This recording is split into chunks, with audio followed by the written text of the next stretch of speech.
As is our tradition, please join a toast to the President of the United States. The relationship between the president and the White House press corps is often combative. Not you, not you. Your organization's terrible. I'm not going to give you a question. You are fake news.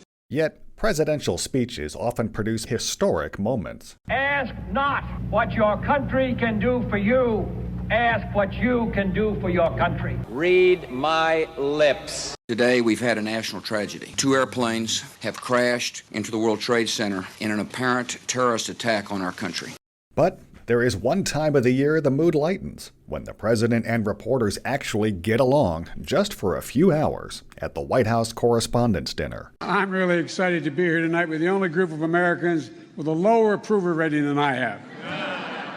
For former CBS White House correspondents Randall Pinkston and Deborah Potter, the dinner offers a chance for a little camaraderie. You can also appreciate the grace that a president has to sit there and get some gentle and sometimes not so gentle ribbing. Some people call it the nerd prom, become more of a sort of generalized DC black tie party. Deborah Potter spent 16 years as a national correspondent for CBS and CNN. She says away from the dinner, there is often a contentious relationship between the journalists who cover the White House and the people within the administration. It's a once-a-year event at which people are allowed to have a little bit of fun. That is, the journalists poke fun at themselves, the people in the administration that they cover. It works both ways. Ladies and gentlemen, surprisingly, I've enjoyed these dinners. One purpose of the White House Correspondents' Dinner is for journalists to invite a good source as a kind of thank you, but Potter admits there is a clear line of distinction. And I think that is one of the tricky lines that all journalists have to walk. Just because you cover someone doesn't mean you're going to be friends. It doesn't mean that then you're going to soft pedal things if they are involved in some problem. Ladies and gentlemen,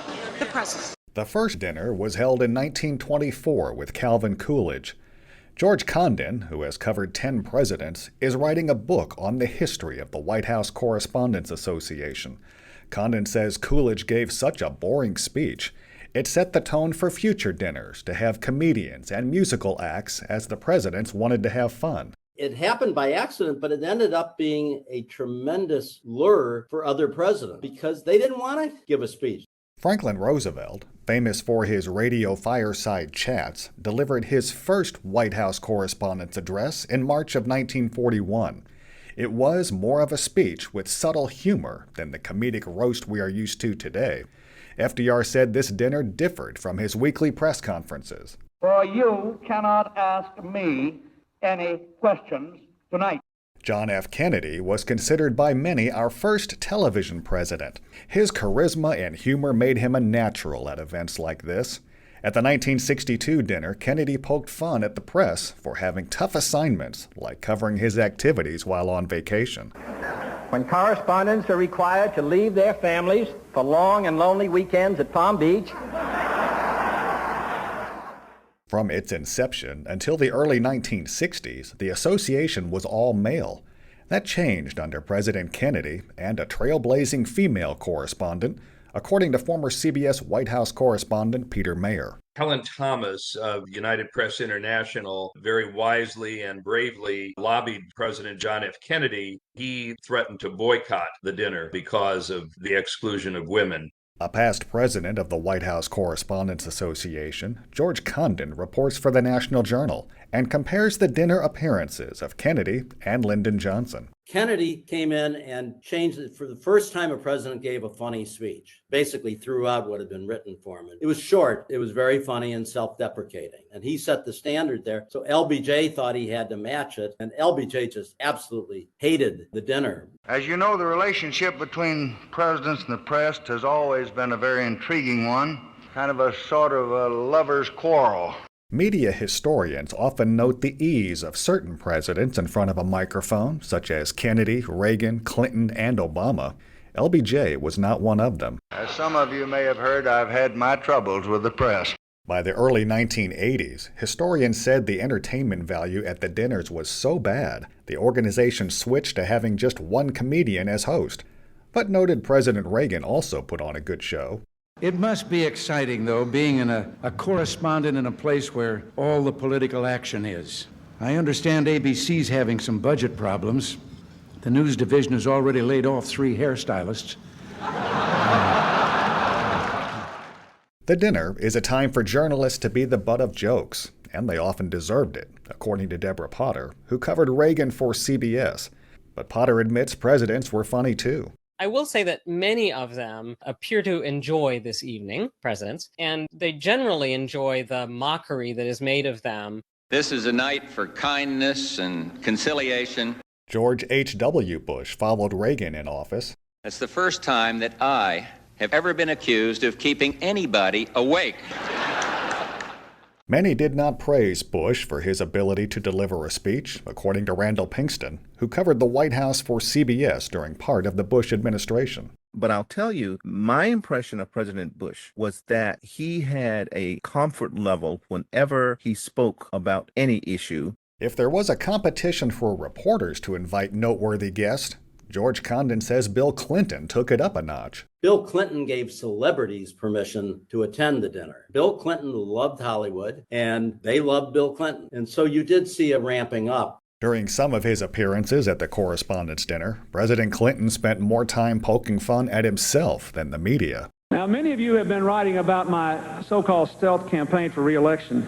But on occasion, Clinton could not resist turning the tables. By the way, I want to congratulate the Times on that Al Gore wants to be president scoop. I also view this as a good chance to put aside our differences for a few hours. Succeeding Clinton, President George W. Bush noted the now eclectic nature of the audience. Pamela Anderson and Mitt Romney in the same room. Isn't that one of the signs of the apocalypse? President Barack Obama had many memorable moments at the White House Correspondents' Dinner. After the midterm elections, my advisors asked me, Mr. President, do you have a bucket list? And I said, well, I have something that rhymes with bucket list. Take executive action on immigration? Bucket.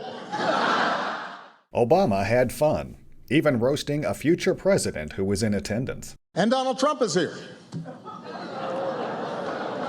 Still. Donald Trump attended several of the dinners, but never as commander-in-chief.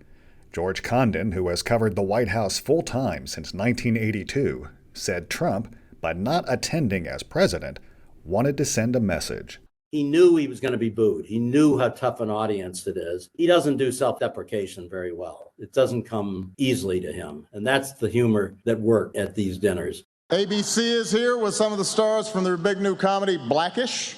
From a national perspective, for many, the dinner has turned away from its original intent and into more of a pop culture event, which turned off 3 former CBS staffers, Randall Pinkston, Deborah Potter, and Peter Mayer.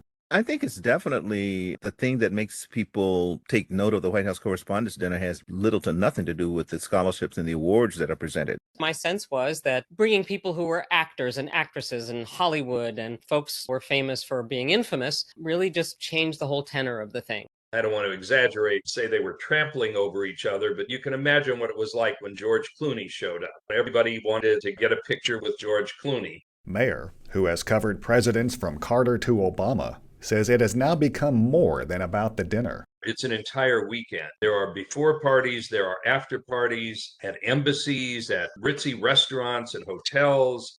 Beverly Kirk was a journalist working for 9 years with local and national news organizations in Washington, D.C., including NBC, NPR, and PBS.